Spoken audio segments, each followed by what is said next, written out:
Nothing in this life can ever prepare you for the loss of a child.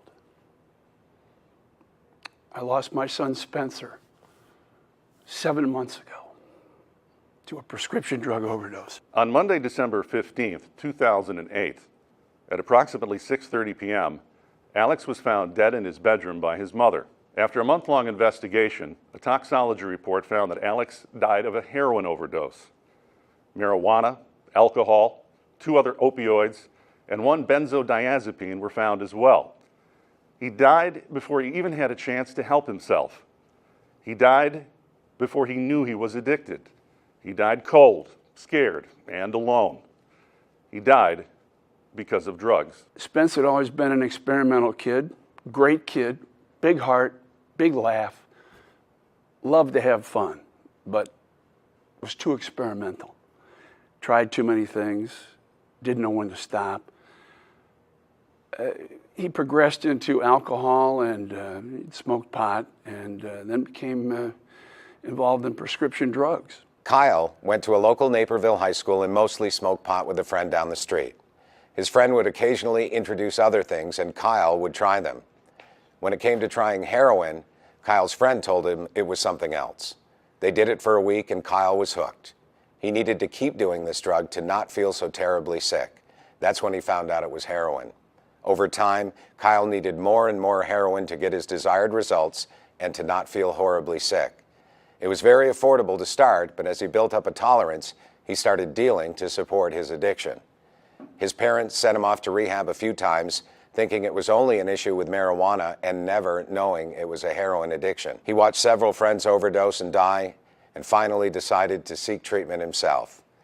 He's sober today and committed to educating his greater community and helping addicts get to treatment. Finally got him into rehab and thought maybe we'd gotten over the hump. He seemed to be pretty positive about it. He had a terrific girlfriend that I really thought was going to be the savior in his life. He came out of rehab and was really upbeat, really positive, and yet I came to find out later that he actually was still drinking during rehab and wasn't really plugged in. He was doing it more to get his girlfriend back than he was to cure himself and help himself. My son Mike was born August 29th, 1990. What an amazing kid he was. I chose to only have one child, deciding early on that I would dedicate my life as a mother and help create an outstanding human being. He excelled at whatever he chose to do. But there was one little thing that I noticed early on in my son. That was his lack of confidence in himself. He was his own worst enemy. In high school, Mike began dabbling in the marijuana and alcohol scene. His behavior was rapidly changing. I could no longer tolerate the verbal abuse and lies that became a part of his lifestyle. On one of his final times that Mike was making it on his own, as he would say, a dog attacked him, and the tip of his ring finger was bitten off. He was prescribed Vicodin, and so our story of opiate addiction begins. Mike died on September 2nd, 2012, only 5 days after his 22nd birthday. I promised Mike that I would never give up, and that's why I'm sharing our journey. This birthday and every year after this will include no celebration.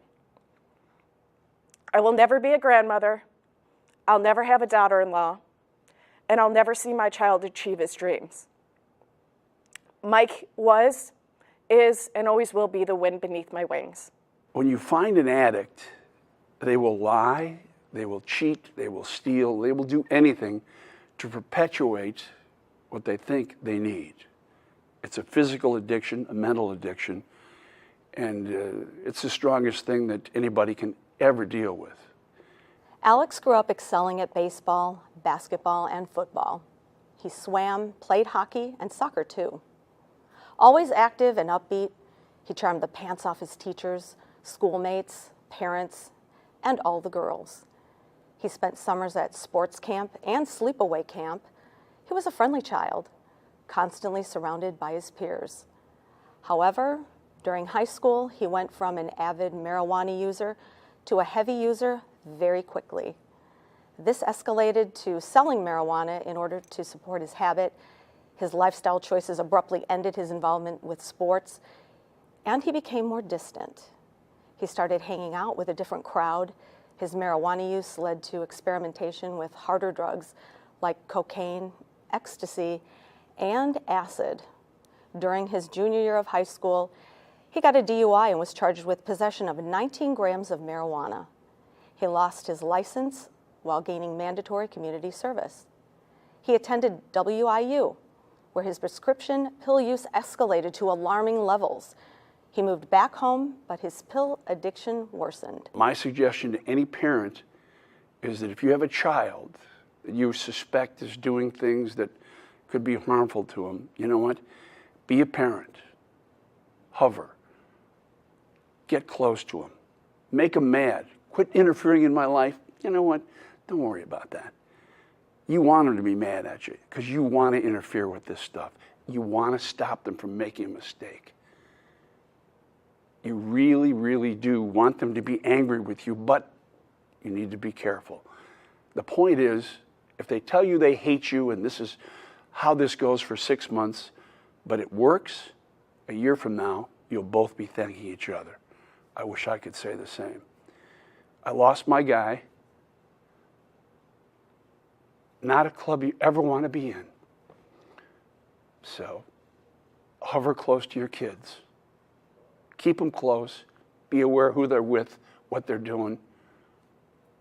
That's the best advice I can tell you, because you don't want to be in this club, ever.